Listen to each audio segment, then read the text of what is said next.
TLM tech en langue maternelle hande garden ko wadde leçon taw koy Android téléphone aji oɗo non jogimi ɗo ko téléphone Samsung bon presque Android fo ne mbaɗi ko jiɗɗen hollude ɗo ko hande noon jiɗɗen hollude ko wonande ɓe jiyata bindi janggani malla nden tampuɓe jimde e téléphone he ha guite hankkadi batti musde holno mbaɗata ha téléphone o janggana ɗumen gueɗe mumen gusta lumiére guite mumen malla ɓe jiyata bindi ɓe téléphone o janggana ɗumen ko wawi wonde hen fof guila e inde ɗe ha e ko jiiɗi lirde foof bisimilla ko ɗum garɗen hollude sa yiiɗi hebde ɗum holto jaata bon oɗo page on jii ɗo ne winda less ɗo ne winda settings an noon mo ma o ne wawi taw wona less ɗo woni kono tesko tan oɗo bureau bindaɗo settings e français windata hen ko paramètre ko on ñoƴƴata lawol gotol sa ñoƴƴi o addanma oɗo page ngabbina to dow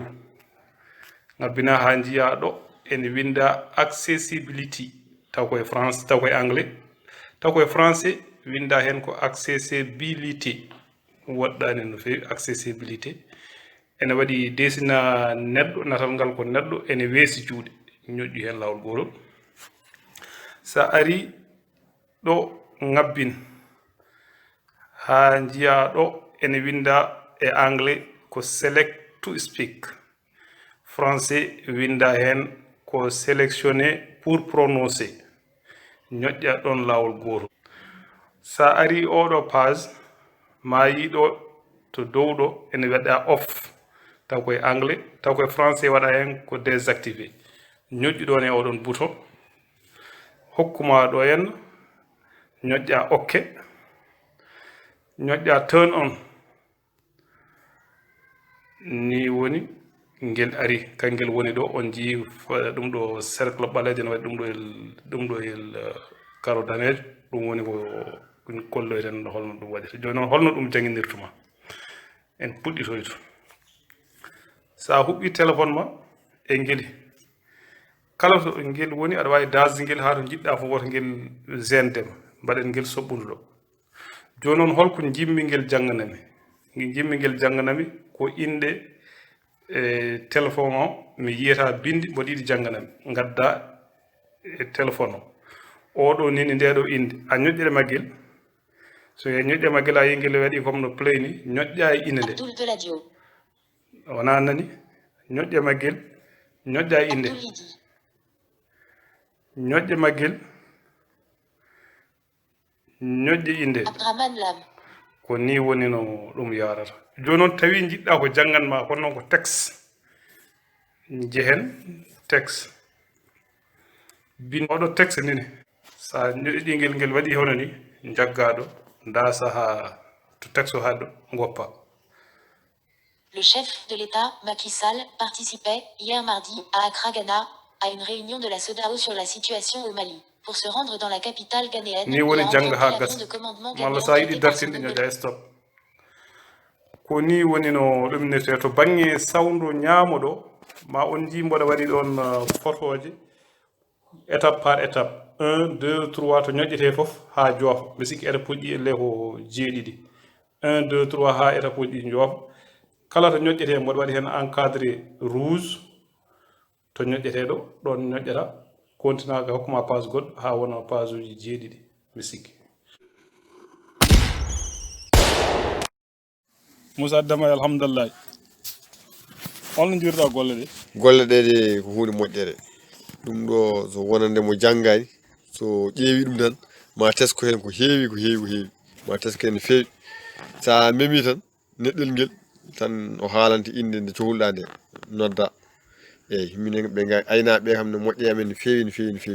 eɗen ñaagui kadi yo Allah waɗ hen newuya yo Allah waɗ hen kadi barke yo ɗum yaaru yesso no feewi fandade TLM ko heblude rendoji men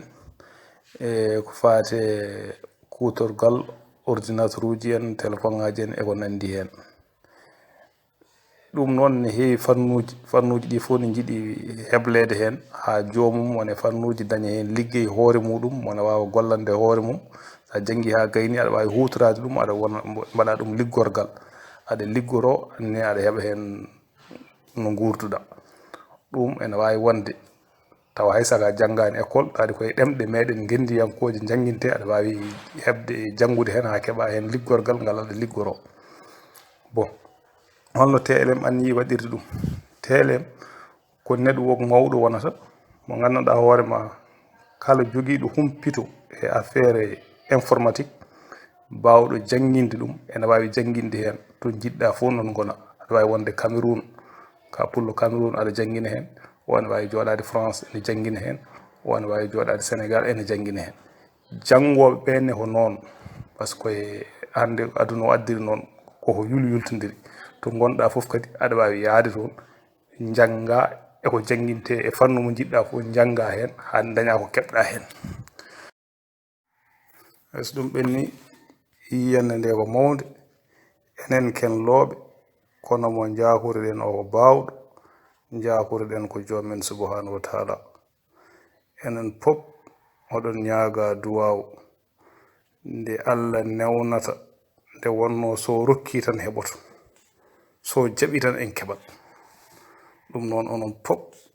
oɗon ñaaga duwaw nde Allah sembinta en newnana en yettinana en fandare nde ha keɓen hen ko ɓuri